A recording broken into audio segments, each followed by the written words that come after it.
Black vote has been taken for granted by both parties. And what do you think about Black power, political power, and representation? Great question. Yeah. Check it out. So I think, in my opinion, the reason why Black people are being taken for granted in American politics is because of the way our relationship to power. If you even look at the civil rights movement, in many ways was able to be codified in legislation. The Black Power movement had to be destroyed. So you had to murder Fred Hampton while he slept. You had to send the FBI into the Panthers. You had to destroy all of these people. You had to flood. You had to destroy Black power. Civil rights could be not placated, but you could make a deal with that. Black power had to be completely subverted. And the reason is because a lot of times, and I used to fall victim to this too. A lot of times the way certain people in the community look at Black life in America is through the lens of harm reduction. Like, what laws could you put on the books, or what policy could you put on the books that reduces harm, that stops the limit that they can hurt us? Even what we were talking about before. As soon as an issue comes up that triggers me, I go, how could this hurt Black people? How could this hurt us? Because we're used to being hurt in America, or being the cattle for America, or being the whipping boys of America, being America's scientific experiments and all of that stuff. Power, thinking about power in the community realigns that. Because when you think about power, well, power doesn't give a damn about harm. Like, power assumes harm. Yeah. Like, if you are powerful, you assume people are going to try to harm you. And what you do is amass as much power as you can to be able to mitigate their harm, to be able to lessen it. And power doesn't give a damn about harm.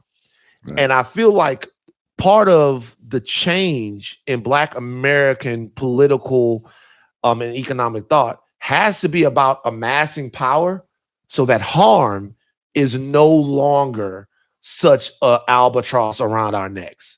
And that's what we don't get from the American political structure. We don't get any way to get power. We don't get any sort of redress for the power that was taken, the economic power, which would really go very far to alleviate a lot of these problems, right? If you had not just the reparations and the money that was given, but if you also had what will go along with that, which is a financial understanding and environmental justice and schools and all of that stuff. Those are power building mechanisms. Those are people with real influence. And I don't think the Democratic Party wants too much influence from Black Americans. And I certainly know that the Republican Party doesn't want too much influence from Black America. I don't have any answers to these questions. And that's a real nut kick for everybody that's listening. But I do know that the first solution is to not think about who can harm you, or not think about what each political side is doing to you, but think about what they're doing for you. And in order to change that, we're just going to need different political voices that aren't as entrenched and in the guts of these political machines as they are now. You know, when I consider the issue about representation and power in Black people, I think electorally, man, I start to think about how we've been giving our votes 90-95% for one party without even looking at the other side. Now, I'm not suggesting for anybody who's over here because they're watching, their friends or fans of Van. I never tell people to vote Republican. People assume that because I run down the Democrats so much. Nah, that's far from the case, right? I want us to become independent voters and independent thinkers, and we choose and we decide who we gonna cast our vote with. Not just cast our vote, but who we gonna canvass with, who we gonna advocate for, who we gonna send our money to, who we gonna get out in the streets with, and not just vote. Vote is easy. That's the easiest part of this whole process, man. But I think we should decide that like most other groups do, based on what's on the table, based on what they're saying they're going to allocate for us, and we hold them accountable by funding their opposition when they don't act right, getting their ass out of office, showing up at events, maybe doing some protest. Whatever we do, we react based on, have they lived up to their obligation with us? And I think is until Black people become autonomous, and as much of a toss-up as the Latinos are, to a large extent, they don't know what them Latinos going to do as a block. They don't know where they're going to go.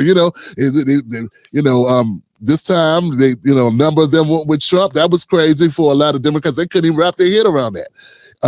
But now you got to take them serious. So I think part of us getting more power as a people, as a block, we got to be willing to say, you know what? And it doesn't mean you never vote Democrat. It just means you got to look around first. You can't just be like, okay, I know people that just hit D all the way down. Like they just hit every D box without even knowing who they voting for. And I think that is and I understand when you said harm reduction, brother. That's exactly what I was thinking. I was thinking, as much as I want to criticize people for it, I don't. I say, you know what? I need to educate them. I need them to know why it's okay to hold that vote and make a decision and say, what you offering over there? I don't even like you, Vivek, whatever your name is, but let me hear you out. What you going to do for us? Let's hear his offer. If his offer shit, we'll let him know. But we need to have the courage to do that. We can't demonize Black people for not going with the Democrat off the break. And I think that's part of it. In certain people in certain positions and certain people of stature, Black people now are used as overseers to keep us voting that way, to keep us not questioning authority, to keep us in line and doing what the Democrats want. And I don't think it serves us, Van. So I know you got a response to that, but that's where I'm at on it. Yeah, I mean, look, to be honest with you, you could go a number of ways with this, but I'm quoting my dad a lot on here. And sometimes my father had very intelligent, poignant things to say, and sometimes it was he's just talking like a nigga from South Baton Rouge. And one thing he used to say was, don't talk yourself. I'm not gonna say it the way he said it. Don't talk yourself out of the woman. I would say that you don't talk yourself out of the woman, right? And I have to be honest with the Republicans, and I tell my conservative friends or the conservative people I know this all the time.